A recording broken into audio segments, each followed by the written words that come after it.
Dark Souls 2 is a game that needs no introduction. If you're watching this video, you know of it, and, well, you either love it or hate it. And since I'm making a defense video, can you guess my position? Dark Souls as a series is critically acclaimed, and so is the second game, but in terms of audience reception, we all know that 2 is the least liked, though tides are changing in its favour. And I know you guys like to make jokes that we Drang Lake enjoyers have intense victim complexes, so before you comment, no, as a Dark Souls 2 fan, I am not a victim. But this game is victim to a lot of bad faith criticism, and I've seen a lot of comments telling people to skip it entirely, which is just dumb. If you take away anything from this video, it's that you need to play the game to form your own opinion. Don't take it from me, and don't take it from anyone else. But with that in mind, if you know me, you know I built this little platform on Dark Souls 2 glaze, levels of which man can hardly comprehend. So this video was inevitable, and as I said, I hope today to convince some people to try out the game if they haven't already, and generally I just kind of want to share my opinion on the commonly cited criticisms of the experience, some of which are valid. We're going to be breaking down these apparent flaws one by one and considering their impact on the game. And we're going to be examining Scholar of the First Sin, but I will bring up vanilla Dark Souls 2 when it's relevant. I'll be going over the most talked about flaws today, so let me know if there's any I missed in the comments, and remember to subscribe, join the Discord, and let's begin.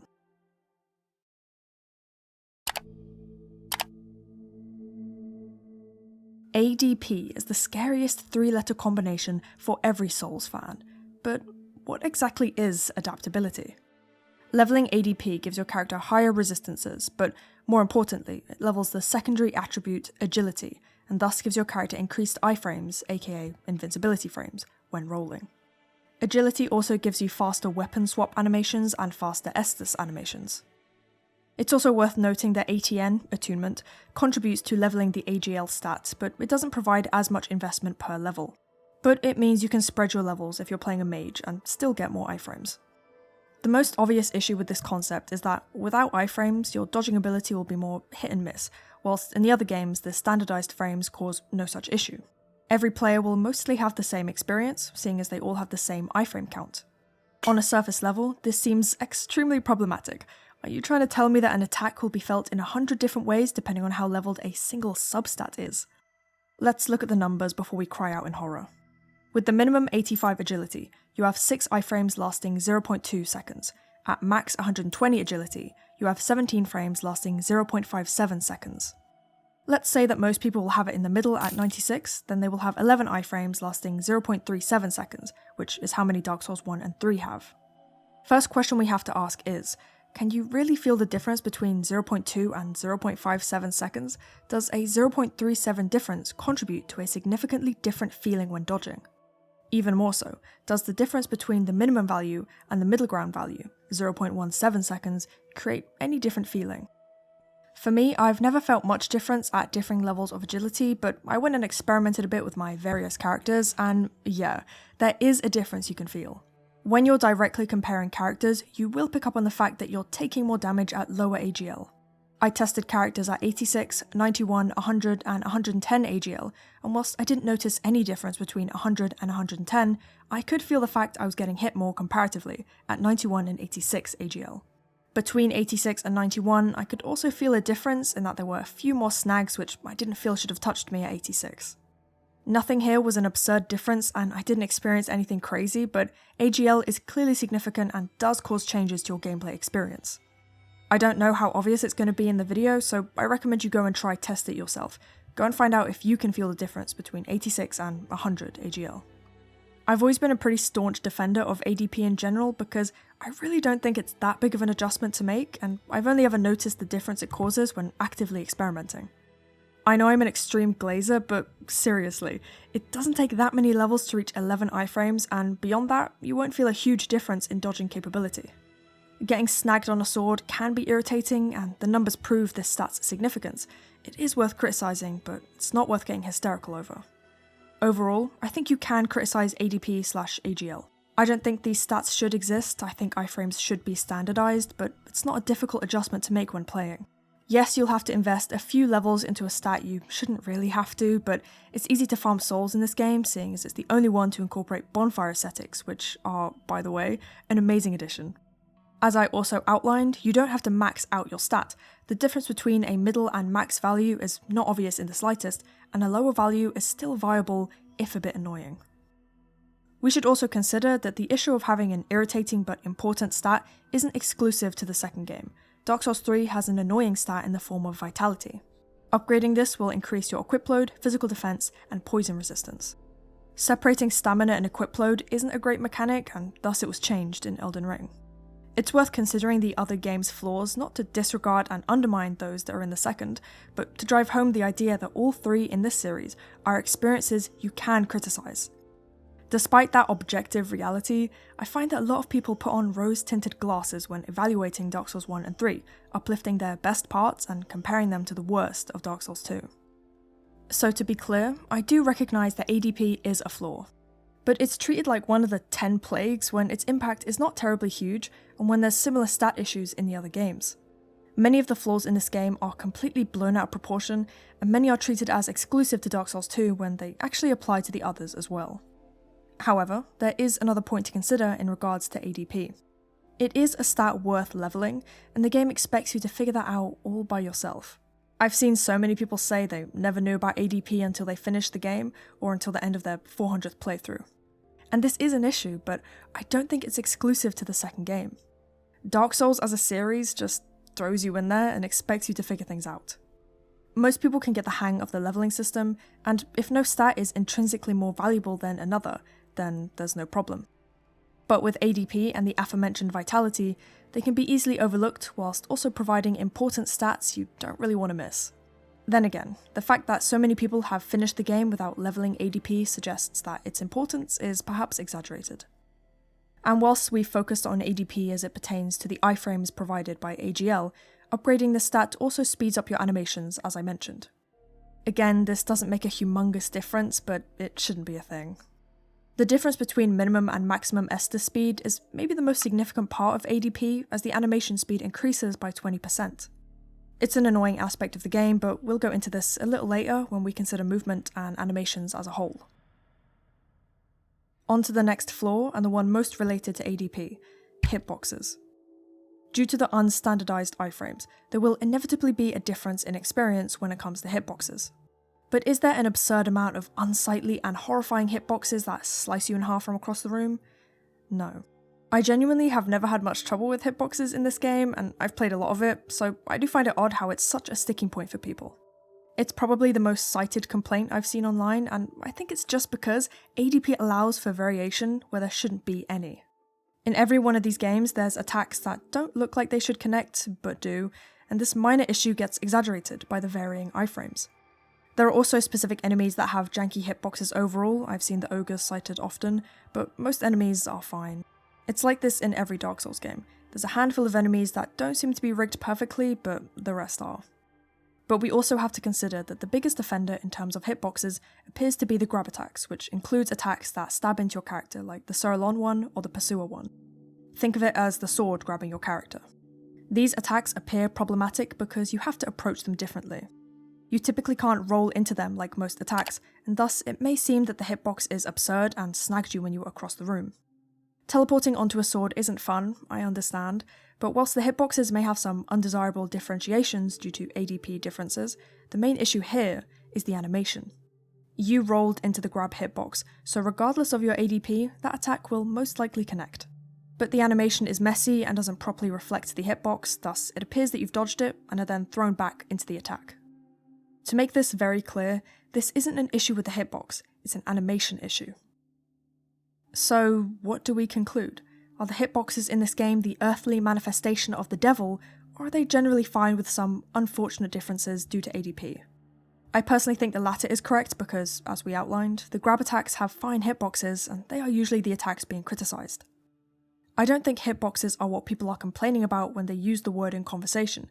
They're complaining about a combination of ADP and animations, not the actual hitbox rig of an attack. Yes, some enemies do have bad rigs, but most of them are perfectly adequate. Those are our first two flaws covered. Please do let me know what you think in the comments below, because I know everyone thinks differently about this topic, and I know I'm going to be biased because I do love Dark Souls 2. Also subscribe if you haven't, I'd love to hit 20k this year, and give me all your money on Ko-fi if you want to fund the 10 out of 10 correct opinions I spew. Also, we have a Discord. If we get to 1,000 members, I'll give someone nitro or something. Anyway, back to the video. Let's consider our next criticism, movement. The movement in this game has been widely criticised as feeling slow and painful, as though your character was suffering from constant leg cramps. The thing is, I never paid much attention to this aspect of the game until I heard it brought up in discourse. For me, I had never cared at all about the feel of the game, I got used to it quickly and never thought to complain. But yes, I understand how it can feel clunky and uncomfortable, especially if you're used to playing Elden Ring. But, and I'll be repeating this throughout the video, Dark Souls 2 is meant to be a slower, more deliberate experience. That's what people are typically picking up on when it's called clunky. I think movement is too subjective of an experience to label it an objective criticism. Some people will hate the way this game plays, and some, like me, will not notice or care. But there is something here we can look at that provides a bit more substance, the 8 directional axes that your movement and your rolling is confined to. When you're moving around in Dark Souls 2, you can only move in one of 8 directions due to dead zones. And if you don't know what that means, basically there will be a portion of the joystick where no response is triggered. So when you're moving, you're crossing over dead zones which make your character jump into the designated position instead of moving in each direction. I think it feels fine in the game, the axis is wide enough to feel smooth most of the time, but you can clearly feel the difference between full omnidirection and the limitations of this game. You can see it on screen, the character tends to jump into position instead of rotating steadily. Despite my feelings, this is an undeniable flaw. Having limited movement is a downgrade from the way you move in Dark Souls 1. How far you're affected by this factor is subjective, but you'll be hard-pressed to find someone who prefers this over the omnidirectional movement that the other games provide. But let's not act like Dark Souls 2 is the only one with movement issues. If you lock on in Dark Souls 1, your rolls will be limited to a 4-directional axis. That is, you can only roll in one of 4 directions, an overall similar issue to the one we just discussed. Because of how limiting this system is, most people will simply play without locking on. And most players should know how to do that if they want to improve their skills, but locking on shouldn't be a hindrance to the combat.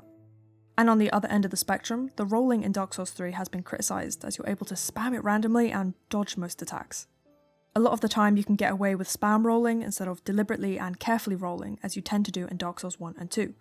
Again, we see that the other games have similar issues to the second. The thing is about the general movement of Dark Souls 2, you just have to get used to it. I know that sounds dismissive and strange. Why should you have to get used to something in a game? Shouldn't you be enjoying it instead? And that's true to a degree, but every game will have quirks or mechanics that you have to adjust to. Take the fixed camera in Resident Evil 1, which, if you watched my last video, you'll know I love. Some people can adjust and enjoy or not care about these mechanics, some people will hate them and find the experience unplayable. As I said, I've never had an issue with Dark Souls 2's movement, but I can recognise that others will not like the feel of it at all. We can also consider the Estus animation and a few other animations such as sprinting and weapon wielding within the category of movement.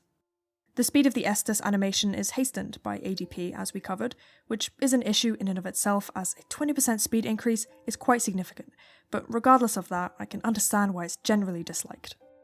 Estus makes you come to a complete standstill, which is difficult to approach after playing Elden Ring and Dark Souls 3, wherein you have a much faster and easier time healing.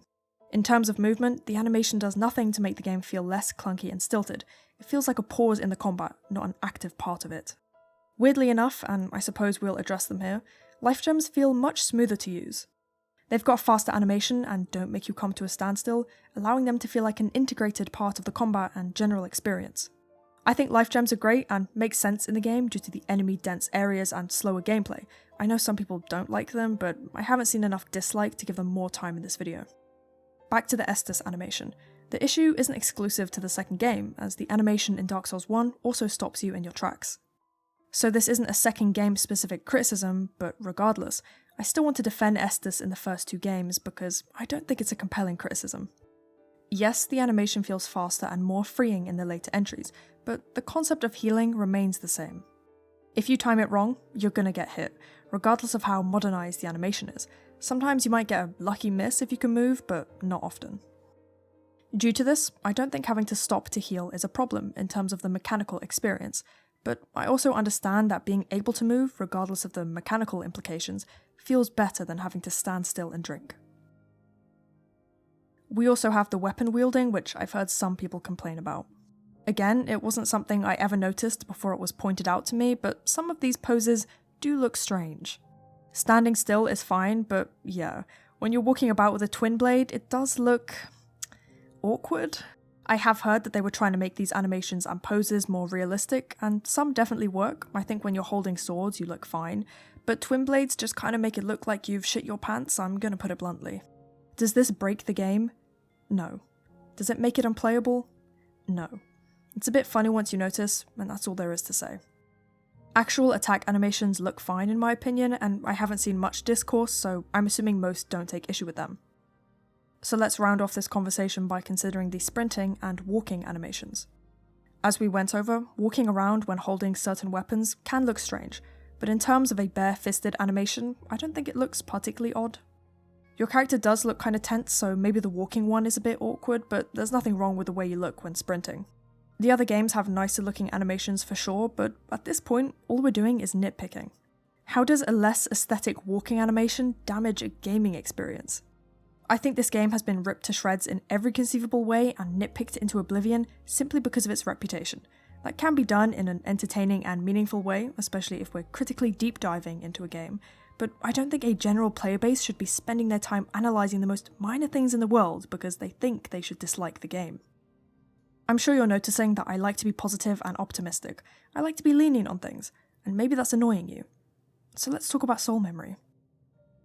I really don't like this addition. It's downright annoying and a clear constriction on multiplayer. It makes way more sense to simply scale your stats to match the person you're joining or invading. The fact that I have to make an entirely new character to play this game with friends is befuddling and bewildering.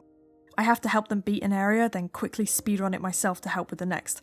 Moreover, there are no passwords, so you have to get the name engraved ring to match with your friends and to increase the joinable tiers of soul level. It's a very frustrating system, as I'm sure we can all agree. However, we can consider that it doesn't affect the single player experience, which many players prioritise. The name engraved ring is not difficult to acquire, nor is the white sign soapstone, and with them combined, you could be summoned in 4 soul memory tiers above, 6 tiers below. With these 2 items, you should generally be able to match with your friends unless you've done some serious soul farming. Thus, it is an annoying but manageable system. I do understand the thinking process behind the concept. You don't want to be invaded by someone with a lot more time on their character, or have an area and boss decimated by a high soul memory cooperator. But the concept is executed a lot better in Dark Souls 1 and 3, where the multiplayer system is simply reliant on soul level, which you control fully. But overall, soul memory is a detriment on the game and one of the more serious flaws in my opinion. It might be one of the worst multiplayer systems I've ever experienced, and all it's done for me is make playing with friends difficult. No, it's not impossible to work around, but it's an unnecessary roadblock. I think the most serious flaw, though, the most valid one, is the hollowing penalty. Yes, soul memory is annoying, but as I said, it doesn't bother you in single player, and it isn't terribly hard to work around. Hollowing, on the other hand, is a seriously flawed and downgraded system in Dark Souls 2. In the first game, hollowing turns you into a raisin, prevents summoning, and the kindling of bonfires. What hollowing doesn't do is eat away at your health until it's completely halved, leaving you vulnerable and easy to pulverize. And that's what happens in Dark Souls 2. It's an extremely punishing system, especially for new players who will be dying a lot, as is expected. Human effigies are not abundant enough to justify this mechanic, though there is the Ring of Binding, which you can get pretty early game, which limits your hollowing penalty to 25% instead of 50%. This is a good addition, but it's still stupid that you have to waste a ring slot in order to prevent losing 50% of your HP. I'm trying to drive home that number because constantly having half health in this game is diabolical. Especially in higher new game cycles, you'll be getting 1 or 2 shot by the simplest of attacks, and it thusly makes replaying the game more annoying than it has to be. But this mechanic is most punishing on new players, not those who've gone into new game. Because they are the ones who won't fully understand the value of effigies, they may easily miss the Ring of Binding, and they're bound to get hit and die a lot more. Dark Souls is already an intimidating series to approach, and by adding this penalty, it's made even worse. To a certain degree, I can understand wanting new players to skip too when this is what they'll have to face, because I'm sure this penalty has caused a lot of people to drop the game. It's worth mentioning that you can get Vendrick's Blessing to prevent the entire hollowing penalty, but you'll get that at the end of the game, and it doesn't cross over to New Game Plus, so honestly, it's kinda useless. For a game that emphasizes death as a constant, limiting your health through death is not a good mechanic. Plain and simple. Now you can say that Dark Souls 3 does the same, but not really. Embers give you extra health, but they don't eat into your actual leveled health stat. It's a different implementation of a similar idea, and 3 definitely does it better. You'll find yourself questioning why you invested so hard in health when playing 2, if half of it gets taken away from a handful of boss attempts. Yes, it can be dealt with, but I will admit that this criticism is extremely valid and brings down the whole experience. Now, let's talk about bosses. First thing we have to consider is how important bosses really are to the series. It may seem like a straightforward query, but there's a lot to break down here. I think over time, as armor guy with sword fights found more and more importance, so did the general importance of boss fights increase. Practically every Demon's Souls boss had a gimmick. Dark Souls 1 had the infamous Bed of Chaos, and many typical melee-oriented fights had some sort of gimmick involved, like the Channeler buffing the Gaping Dragon, and the same occurs in 2, for example Vendrick and his Giant's Souls, and the Pursuer with its crossbow gimmick. But 1 and 2 also began to focus on these sword guy fights, for example Artorias and Sarlon. By Dark Souls 3, we primarily have these sword guy fights, Eudix, Pontiff, Dancer, Gale, etc. The third game is said to have the best bosses, and thusly, bosses began to have more importance overall, specifically guy with sword bosses. But there's a lot more to these games than bosses, and I shouldn't have to say that, but they are often minimized into boss rushes or boss-focused games, simply because of their evolution and quality in Dark Souls 3. But if we look at the first game, I'd say the level design took precedence over mechanically challenging bosses. Exploring Sen's Fortress is insane, but fighting the Iron Golem sends me to sleep. So I don't think when evaluating these games we should hyper-focus on the boss roster. Yes, they are an important factor, but always keep in mind the context in which they appear. Think of the level designs, of the runbacks, of the regular enemies along the way, the visuals, etc. Walnir may not be your favourite fight, but Karthus is an undeniably well-designed and fun area. But anyway, with all of that in mind, what of the bosses in Dark Souls 2? I don't think the roster is as good as 1, and it's definitely not as good as 3. However, the difference in quality between the first and second game is not huge. Think of all the fights in Dark Souls 1. There are plenty of weak ones like Ceaseless Discharge, Pinwheel, Capra Demon, Bed of Chaos, etc, etc. But we evaluate the roster based on the best fights, like Ornstein and Smough, so why don't we do the same for Dark Souls 2? There are 10 more base game fights in the second game, so I understand that some people will say the criticism is emphasized due to quantity over quality. But we have the Pursuer, Looking Glass Knight, Lost Sinner, Ruined Sentinel, Smelter Demon, Dragon Slayer, Velstadt, if you like the typical sword guy fights. And all of these are pretty strong experiences, not to mention the DLC fights, which provide Fume Knight, Sarlon, and the Burnt Ivory King, which most people can agree are amazing. All of the bosses I've just listed are entertaining and challenging fights. Yes, the DLC provides the best of the best, but base game still has many gems. If we're willing to be lenient on Dark Souls 1 and see the best in that game, then we should do so for the sequel. Whenever I hear boss roster complaints, it tends to be completely disingenuous because you can't pick the worst fights of 2 and compare them to the best fights of 1. And you might be saying that the best of 1, Artorias, is nowhere near comparable to the best of 2. Firstly, the judgment I made on Artorias is completely subjective, and you may have another favourite, but let's use him for argument's sake. I seriously don't think that he's that far above Sarlon or Velstadt. The reason people think he is because he moves faster, but that's ignoring the reality that Dark Souls 2 is a slower paced game, and it's supposed to be. If you're approaching it expecting the same experience again, especially in boss fights, you are approaching it wrong. The best of Dark Souls 2 may not be as fast moving as the best of 1, but those fights work really well within the speed and style of the game.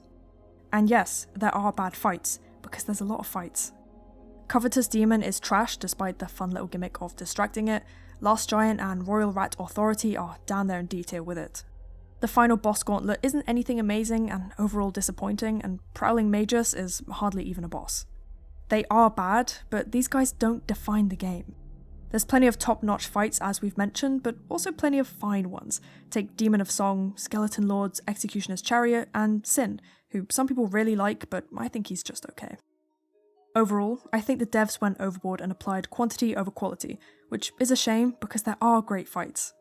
But you don't see people hyper-focusing on Pinwheel and Sanctuary Guardian when discussing the bosses in Dark Souls 1, so let's apply that logic when discussing the Second Coming. Moving on to level design, another contentious criticism. yes, I agree that the level design in Dark Souls 1 is the best in the series. From an objective standpoint, an interconnected design takes more effort to create and is more engaging to explore. It's immensely satisfying to travel through areas that feel fluid and connected to one another, to take a shortcut right back to where you started. Everyone has already discussed this and agreed with it, but I don't think linear design is bad. I think it's an inferior form of level design because it takes less effort to create and is typically less rewarding to explore, but it can still be good. There's plenty you can do through linearity, and I think Dark Souls 3 does it well. This may sound like a joke, but Faron Keep is seriously well designed and engaging to explore, and the Cathedral of the Deep is one of the best areas in the series despite being at the end of a road. But is the level design good in Dark Souls 2? I think the levels themselves are fine, and there are some highlights. No Man's Wharf sticks out specifically as a well-designed area, and Shrine of Amana, which may be the most controversial thing I've said so far. The visuals definitely bring the game up a notch. Even Iron Keep, which I agree isn't great, looks great, and every area has distinct colouring. I think there's a lot to love in these levels. Yes, they are linear, but there's a lot to explore and many different paths you can take, highlighted best by the Shaded Woods. I like how you can choose multiple pathways from Majula and end up in different places. I also like how many optional areas there are. But the difference between the linear approach of 2 and 3 is that the areas in 3 are visually connected in some way, whilst many areas in 2 seem completely disconnected even if they come right after one another. And this is the second criticism when it comes to level design, the cohesiveness of the areas. I will agree that this is a clear visual flaw. Going from Earthen Peak to Iron Keep may kind of make sense. You're going up into a volcanic mountain range from another mountain, but in terms of the gameplay experience, it feels stilted and weird as hell. The elevator transition just doesn't work. Hades' Tower of Flame is a beautiful looking area, but it doesn't feel like you should be here after the short journey over from Majula. And the entire move from Drangleic Castle to Shrine of Amana to the Crypt has always felt strange to me, even as a 10-year-old. Unfortunately, a lot of this bad cohesion comes from the cut story. Time travelling originally held a much more important role, and with that, the disconnect of these areas would have made perfect sense. But as we have it now, it does feel like you're traversing a disconnected realm made up of a handful of unrelated nations.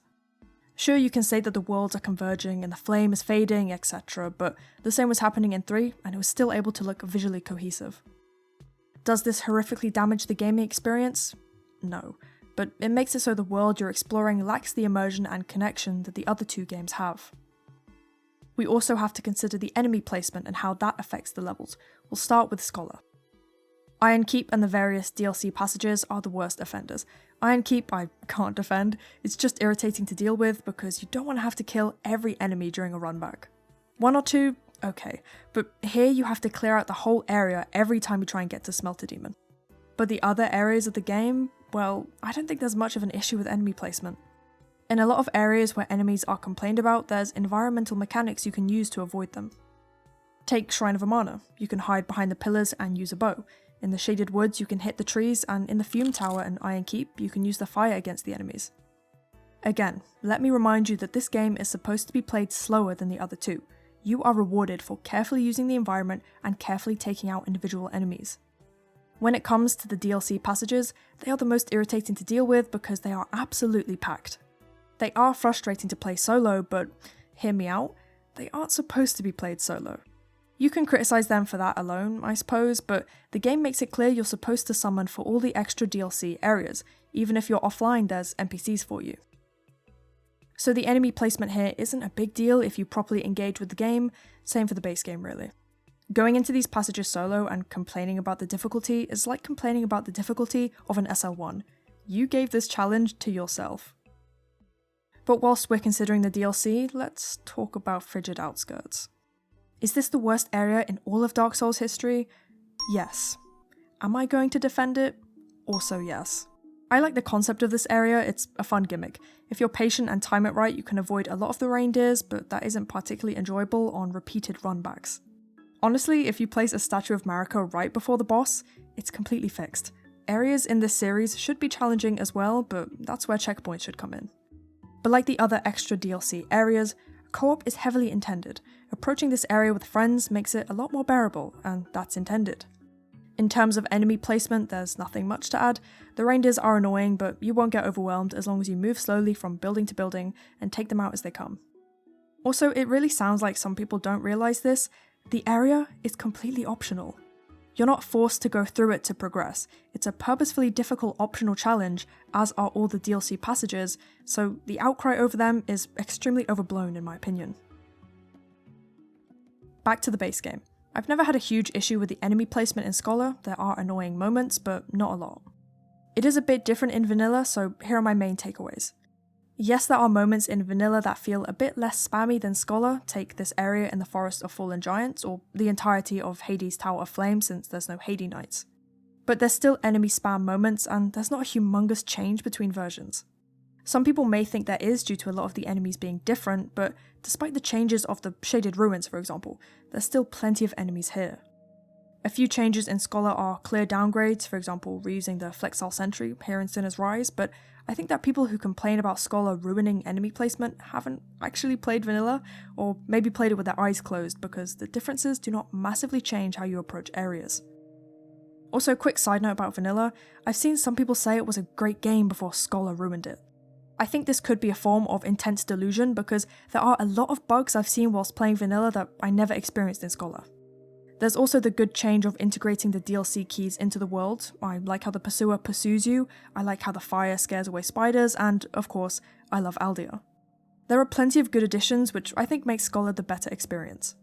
The worst addition, which I think most people agree with, is the added petrified statues. They feel quite forced and unnecessary, but overall, they're not a huge deal. Before we finish talking about level design, we of course need to go over the DLC. And I'm actually recording this after I finished the initial recording because for some reason I completely forgot to write this into the script. It could be the dementia. All 3 levels in the Dark Souls 2 DLC are amazingly designed areas, many people crediting the overall quality to Miyazaki as he came back to work on them with the rest of the team. He didn't work on base game in case you didn't know. Ilium Lois is a straightforward level, the most straightforward of the 3, but it has a really creative gimmick. Once you talk to Alsana, she will defrost the city, allowing you to completely re-explore it. There's a lot of chests and doors that were previously unavailable, and so you're rewarded for being observant, as you'll be able to quickly make your way to them, now accessible. You're further encouraged to do this, and to explore every inch of the area, because of the Lois Knights who will make fighting the Ivory King infinitely easier. And by the way, did you know the Ivory King may have been a woman? I covered it in this video, so go watch that after this one. There's a lot of depth to Ilium Lois besides the defrosting gimmick. We have the huge snowball shortcut, Maldron the Ass, the secret area access through torches, and the infamous frigid outskirts. I think it's the weakest part of the DLC simply because the other 2 are of extraordinary quality. Ilium Lois is still amazing, but it falls a tad short of those 2. Though I will say the visuals are the best of the 3, simply because the transition from the dead tundra into the burning old chaos is great. Shulva is really interesting to explore because of the statue gimmick. If you hit these things, you'll move platforms around. Through this you can progress forwards or find secrets like the legendary and ethereal BDSM tree. I like how you can see the end of the DLC from the beginning, not just through Sin's appearance, but through this bridge right here. That could thematically link into the cycle that Ilana has trapped herself in, an Ouroboros of wrath with no end or beginning, but that's not the kind of video I'm making today. I've heard the most hate over Shulva, so I'd like to know what you guys think of it. It can be more confusing than the other 2, so maybe it takes a second playthrough to fully appreciate the level design, but either way, I think it's amazing.